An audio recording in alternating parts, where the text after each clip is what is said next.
Movie की शुरुआत जोया के बचपन को दिखाते हुए होती है, जहां पर वो अपने पिता के साथ बॉक्सिंग प्रैक्टिस कर रही होती है। जोया के पिता एक आईएसआई एजेंट हैं एंड वो अपनी बेटी को भी एक एजेंट बनाना चाहते हैं। कुछ दिनों बाद जोया के पिता की एक कार ब्लास्ट में मौत हो जाती है और इसकी डेथ के बाद जोया आईएसआई ज्वाइन कर लेती है, जहां पर उसकी मुलाकात आतिश रहमान से होती है। आतिश जोया की ट्रेनिंग में काफी हेल्प करता है। इसके बाद सीन शिफ्ट होकर प्रेजेंट में आता है और हम चीफ मैथिली को देखते हैं, जो टाइगर को कॉल करके बताती हैं कि गोपी जो कुछ दिनों से तालिबान पर निगरानी रखे हुआ था, उसका कुछ पता नहीं चल रहा है। तुम वहां जाओ और उसे ढूंढो। एंड इस मिशन का नाम टाइम पास रखा जाता है। टाइगर तालिबान पहुंच जाता है एंड गोपी की लोकेशन ढूंढकर उसके पास पहुंच जाता है, जहां जो दो लोग उसे बहुत ही बेरहमी से मार रहे होते हैं। वो टाइगर गोपी को बचाता है एंड उसे अपने साथ बाइक पर ले जाता है, बिकॉज गोपी यहाँ पर पिटने की वजह से बहुत ज्यादा जख्मी हो चुका था, तो उसे अपने साथ रखना सही नहीं था। इसलिए टाइगर गोपी को गुंडों के बीच से बचाते हुए चॉपर में बिठा देता है। एंड जब वो खुद चॉपर में बैठने जाता है तो तालिबानी लोग चॉपर तक जाने वाले सभी रास्तों को ब्लास्ट कर देते हैं। एंड टाइगर अपना स्मार्टली माइंड लगाता है। वो तेजी से बाइक ले जाकर ऊपर से जंप करता है एंड सेफली चॉपर में पहुंच जाता है। चॉपर के अंदर गोपी टाइगर को बताता है कि पाकिस्तान कुछ बहुत बड़ा करने की सोच रहा है एंड इसमें उसकी मदद हमारा ये एक एजेंट कर रहा है। यहाँ पर उसका सीधा सीधा इशारा जोया की तरफ था, जो सुनकर टाइगर को धक्का लगता है। इसके बाद सीन शिफ्ट होता है एंड वो अपने घर जाता है, जहाँ पर वो अपनी फैमिली जोया और अपने बेटे जूनियर से मिलता है। टाइगर अपनी फैमिली से बहुत प्यार करता था एंड उनके साथ बहुत खुश था, पर जब उसने गोपी की खबर सुनी थी तो उसे जोया पर डाउट होने लगा था एंड वो तब से जोया पर नजर रख रहा था। टाइगर को ऐसा लगने लगा था कि जोया ही वो डबल एजेंट है। अब टाइगर के पास चीफ का फोन आता है। वो उससे बताती हैं कि जिब्रान जो गोपी का साथी था एंड वो दोनों मिशन पर साथ में थे। बिकॉज अब गोपी पकड़ा गया है तो हो सकता है कि जिब्रान की जान भी खतरे में हो। तुम्हें उसे जाकर ढूंढना है एंड वहां से बचा कर लाना है एंड तुम्हें उससे वो इन्फॉर्मेशन भी लेनी है जो वो गोपी को बताने वाला था। इसके बाद टाइगर अपना भेष बदल कर रशिया पहुंच जाता है, बिकॉज जिब्रान रशिया में ही था। यहाँ पर आकर टाइगर देखता है कि जिब्रान के पीछे कुछ गुंडे पड़े हुए हैं जो उसे मारना चाहते हैं। टाइगर यहाँ उसे प्रोटेक्ट करता है एंड तभी बाइक पर एक बंदा आता है। टाइगर स्मार्टली उसे हटा देता है एंड बाद में पता चलता है कि वो और कोई नहीं बल्कि जोया ही थी। टाइगर जिब्रान को सेफली अपने आदमियों के हाथों में सौंप कर जोया के पास जाता है। टाइगर को ये सब देखकर बहुत धक्का लगा था कि वो डबल एजेंट जोया ही है। वो सीधा जोया के पास जाता है एंड उसके माथे पे गन लग देता है। जोया अपनी सफाई में कुछ कहती इससे पहले ही टाइगर के पीछे से कोई उस पर हमला कर देता है। टाइगर को जब होश आता है तो उसके सामने स्क्रीन पर आतिश रहमान होता है। टाइगर उसे देखकर पहचान जाता है एंड हम जान पाते हैं कि दोनों एक दूसरे को पहले से ही जानते हैं। आतिश यहाँ पे टाइगर को 2011 की एक घटना याद दिलाता है।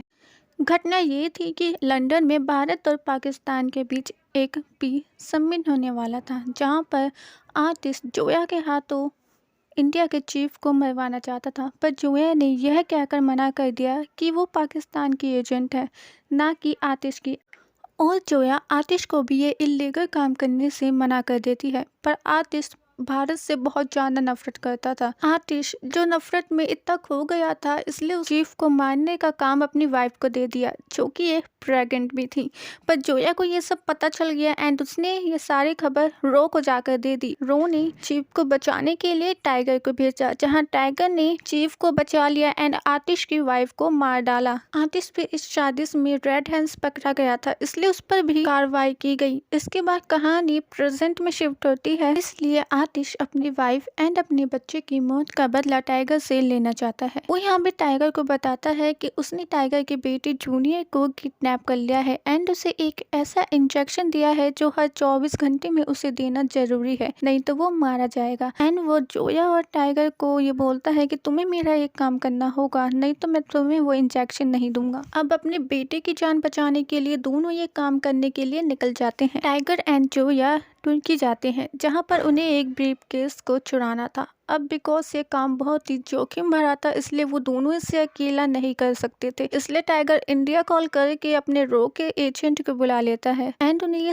समझाता है कि ये काम रो का नहीं है, ये काम इलीगल है और मेरा पर्सनल काम है। तुम लोग सोच समझ कर आना, बिकॉज इसमें तुम्हारी नौकरी भी जा सकती है एंड तुम्हारा कोर्ट मार्शल भी हो सकता है। बट टाइगर के साथ ही बिना डरे टाइगर का साथ देने के लिए मान जाते हैं एंड तुर्की आ जाते हैं एंड यहाँ पे अब सब ब्रीफकेस चुराने की प्लानिंग करते हैं। अब वो ब्रीफकेस एक बोतल में था जिसका पास कोड एक लड़की की आंखों में था। प्लानिंग ये होती है कि जोया उस लड़की की आंखों से वो पास कोड लेकर आएगी एंड टाइगर पोर्टल के पास जाएगा एंड जोया तुरंत उस लड़की के पास पहुंच जाती है जो कि एक फाइटिंग गर्ल है। इन दोनों के बीच थोड़ी बातचीत होती है एंड सडनली दोनों में फाइट स्टार्ट हो जाती है। जोया यहाँ उस लड़की पर भारी पड़ती है और बहुत ही होशियारी से उसकी आंखों से कोड भी हासिल कर लेती है। नेक्स्ट हम टाइगर को देखते हैं जो गुंडों को मारता हुआ उस पोल तक पहुंच जाता है। वो भी उस ब्रीफकेस को चुरा लेता है पर पीछे से कोई पुलिस को कॉल कर देता है। पुलिस के आते ही पूरी की पूरी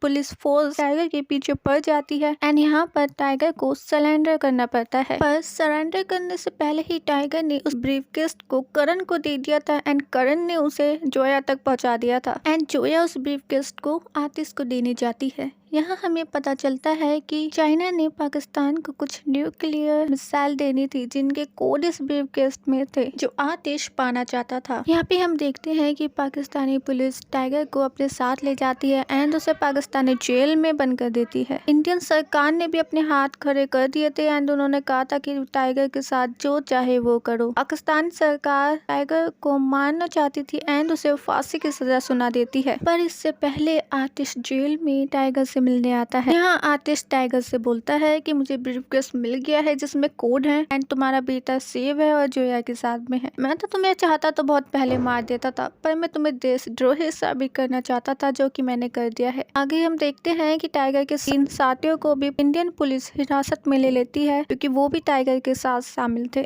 बट फिर भी इन तीनों को एक मौका दिया जाता है एंड वो कोड वापस लाने को बोलते हैं। दूसरी तरफ हम टाइगर को देखते हैं जो पाकिस्तानी जेल में कैद था एंड वो वहाँ पे एक ब्लास्ट करके वहाँ से भागने की कोशिश करता है जहाँ पर चारों तरफ से पुलिस उसे घेर लेती है एंड यहाँ पे एंट्री होती है पठान की। पठान के वहाँ आते ही टाइगर एंड पठान मिलकर इन पाकिस्तानी पुलिस की बैंड बजा देते हैं एंड इन दोनों के बीच काफी देर तक फाइट होती है। 8-10 मिनट की फाइट होती है जो कि देखने में बहुत ज्यादा रोमांचक होती है एंड ये दोनों वहाँ से बचकर निकल आते हैं और यहाँ पे टाइगर इंडिया ना जाते हुए पाकिस्तान में रुकने का फैसला करता है एंड वो इस्लामाबाद जाकर हसन से मिलता है। हसन दरअसल वही लड़का है जिसे एक था टाइगर में जोया एंड टाइगर ने बॉम्ब से बचाया एंड हसन की पढ़ाई लिखाई का खर्चा टाइगर ही देता था। हसन जो कि अब बड़ा हो चुका है और एक हैकर बन चुका है एंड यहाँ पे टाइगर हसन की मदद से इंडिया जोया को फोन करता है जो कि टाइगर के तीनों साथियों के साथ वो जोया को बताता है कि यहाँ पे जो आतिश है वो बहुत बड़ा प्लान कर रहा है। वो सरकार का तख्ता पलट करना चाहता है और वो यहाँ के पीएम को मरवा कर खुद पीएम बनना चाहता है और जोया को ढूंढते हुए जोया के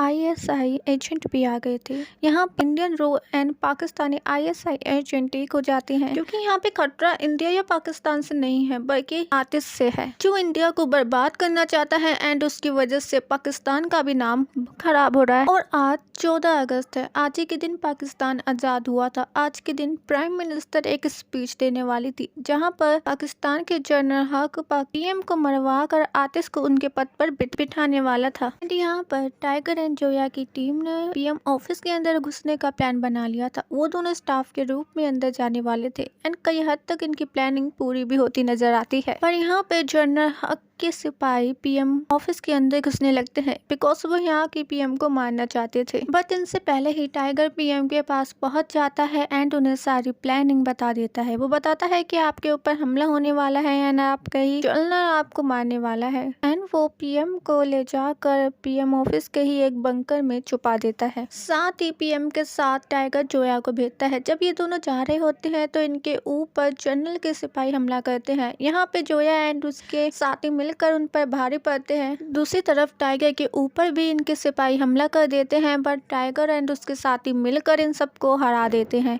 थोड़ी देर के बाद यहाँ पर आतिश रहमान आते हैं एंड आतिश को यहाँ पर हो रही घटनाओं का पहले से ही पता होता है, क्योंकि हमने एक डबल एजेंट की बात करी थी, वो दरअसल जोया की टीम से है जिसका नाम जावेद है। उसी ने आतिश को पहले ही इन्फॉर्म कर दिया था एंड आतिश यहाँ पे अपने साथ टाइगर के एक साथी करण को भी लेकर आता है एंड उसे बहुत ही बेरहमी से मार देता है। टाइगर को ये सब बातों का पता चल जाता है एंड उसे बहुत दुख होता है और बहुत बुरा लगता है, पर इस समय टाइगर जनरल हक को भी अपने कब्जे में ले लेता है। इसके बाद आतिश मीडिया में आकर ये बता देता है कि टाइगर ने जनरल हक को मरवा दिया है एंड पीएम भी उसी के कब्जे में है। अनाउंस के बाद आतिश से प्लान करता है कि वो जनरल हक को मरवा दे ताकि ये इल्जाम भी टाइगर पर लग जाए। आगे आतिश हसन को अपने साथ ले आता है एंड उसके दम पर टाइगर जोया एंड उसकी टीम को अपने कब्जे में ले लेता है, गन पॉइंट पर ले लेता है। पर यहाँ पे हसन स्मार्टली अपने बॉडी पे बॉम्ब लगाता है एंड खुद को ब्लास्ट कर देता है। जब वो ब्लास्ट होता है तो जोया तो वहां से भाग निकलती है, पर टाइगर उन्हीं के बीच में फंसा रह जाता है एंड अब आतिश को पता था कि पीएम एक बंकर में है। आतिश उन्हें मारने जाता है एंड आतिश टाइगर को गन पॉइंट पर बंकर में ले जाता है, लेकिन जब वो लोग वहां पहुंचते हैं तो वहां पर उन्हें पीएम नहीं बल्कि जोया मिलती है, बिकॉज टाइगर ने पहले ही जोया को इशारे से बोल दिया था कि पीएम को वहां से निकाल ले। एंड जब वो बंकर में पहुंचते हैं तो टाइगर बंकर के अंदर आतिश के फौजियों को मार कर लॉक कर लेता है एंड यहीं पर इन दोनों के बीच एक बहुत ही जोरदार एंड धमाकेदार फाइट होती है। एक्चुअली टाइगर का प्लान ये था कि वो आतिश को बंकर में ही कैद करके रखेगा एंड दूसरी तरफ जोया पीएम को सबके सामने स्पीच दिलवाएगी जहां पर पीएम बोलेंगी कि आतिश का प्लान था एंड टाइगर निर्दोष, एंड इनका प्लान भी कामयाब होता है। बंकर में टाइगर एंड आतिश के बीच जोरदार फाइट चल रही थी जहां पर दोनों ही एक दूसरे पर भारी पड़ रहे थे, पर एंड में टाइगर आतिश को मार देता है एंड वो जीत जाता है। दूसरी तरफ पीएम भी अपनी स्पीच पूरी कर लेती है एंड पूरी दुनिया को पता चल जाता है कि